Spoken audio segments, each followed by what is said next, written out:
Well, welcome in and welcome to this week's edition of On the Ledge, your Ontario politics podcast. A slightly different view of things today because we recorded the show about 12 hours before Donald Trump had his hissy fit over Ontario's anti-tariff ad that featured excerpts from a 1987 radio address by Ronald Reagan. It was enough for Trump to blow up the Canada-US trade talks. Now, for the record, Reagan was addressing tariffs that he had slapped on select imports from Japan. This is Ronald Reagan's address in context.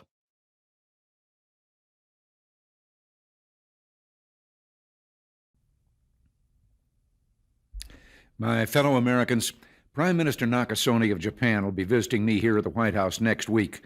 It's an important visit because while I expect to take up our relations with our good friend Japan, which overall remain excellent, recent disagreements between our two countries on the issue of trade will also be high on our agenda.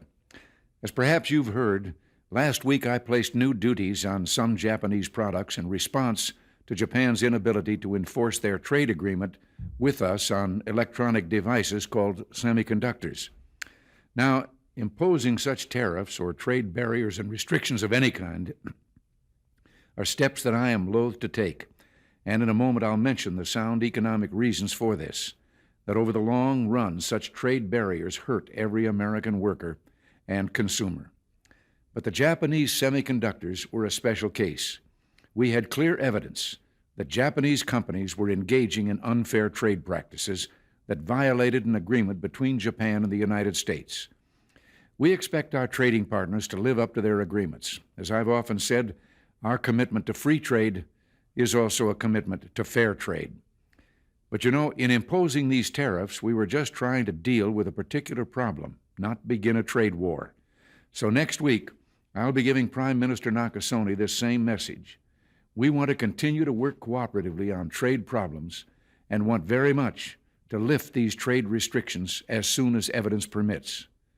We want to do this because we feel both Japan and the United States have an obligation to promote the prosperity and economic development that only free trade can bring. Now, that message of free trade is one I conveyed to Canada's leaders a few weeks ago, and it was warmly received there. Indeed, throughout the world, there's a growing realization that the way to prosperity for all nations is rejecting protectionist legislation and promoting fair and free competition. Now, there are sound historical reasons for this. For those of us who lived through the Great Depression, the memory of the suffering it caused is deep and searing. And today, many economic analysts and historians argue that high tariff legislation passed back in that period, called the Smoot-Hawley Tariff, greatly deepened the Depression and prevented economic recovery. You see, at first, when someone says, let's impose tariffs on foreign imports, it looks like they're doing the patriotic thing by protecting American products and jobs. And sometimes for a short while it works, but only for a short time. What eventually occurs is, first, homegrown industries start relying on government protection in the form of high tariffs. They stop competing and stop making the innovative management and technological changes they need to succeed in world markets. And then, while all this is going on, something even worse occurs. High tariffs inevitably lead to retaliation by foreign countries and the triggering of fierce trade wars. The result is more and more tariffs, higher and higher trade barriers, and less competition. So soon, because of the prices made artificially high by tariffs that subsidize inefficiency and poor management, people stop buying. Then the worst happens. Markets shrink and collapse, businesses and industries shut down, and millions of people lose their jobs. The memory of all this occurring back in the 30s made me determined when I came to Washington to spare the American people the protectionist legislation that destroys prosperity. Now, it hasn't always been easy. There are those in the Congress, just as there were back in the 30s, who want to go for the quick political advantage, who risk America's prosperity for the sake of a short-term appeal to some special interest group, who forget that more than 5 million American jobs are directly tied to the foreign export business, and additional millions are tied to imports. Well, I've never forgotten those jobs, and on trade issues, by and large, we've done well.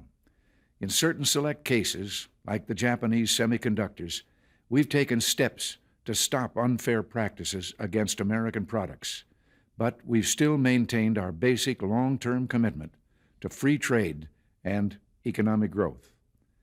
So, with my meeting with Prime Minister Nakasone and the Venice Economic Summit coming up, it's terribly important not to restrict a president's options in such trade dealings with foreign governments. Unfortunately, some in the Congress are trying to do exactly that. I'll keep you informed on this dangerous legislation because it's just another form of protectionism, and I may need your help to stop it. Remember, America's jobs and growth are at stake. Until next week, thanks for listening, and God bless you. Now, you heard it. Still, Donald Trump insists that that is the voice of a president who is a tariff champion. Just saying. For the record, by the way, I did not seek nor did I obtain permission from the Ronald Reagan Foundation to use that content. I merely played the address as it was posted on YouTube. It's labeled as unrestricted access and no restrictions on its use. Worth noting also that the content belongs to the Ronald Reagan Library, not to the Reagan Foundation. Late Friday afternoon, there is some reporting now by the Globe and Mail that Doug Ford is poised to pull those ads. Now, the premier says no, they'll run their course, and that may be true. The Globe says that may be because they'll run right through the weekend because the time's been booked and the time has been paid for on the networks. The ads may well end on Monday and just not be renewed. Now, before anybody stands up and starts complaining that we have caved to Trump again, read the freaking room, will you? I mean, pay attention. One of the reasons Canada hasn't got a tariff deal with Washington yet is because our federal negotiators just aren't willing to cave. The same reporting by the Globe cites a number of pain points in these talks, making it pretty clear the Canadian contingent has been very difficult to negotiate with. That's according to the Americans involved. We don't need elbows up just to piss off Trump. We just need to stand up against his zero-sum tactics. That doesn't mean an easy time for our auto or steel or our aluminum sectors. And it certainly doesn't mean a quick turnaround for our economy. It means it's likely to get a lot tougher before it gets anything close to being settling down. But how much tougher would it be? I mean, think about it. If we just allowed Trump to shut us out at the trade table, nobody wants that.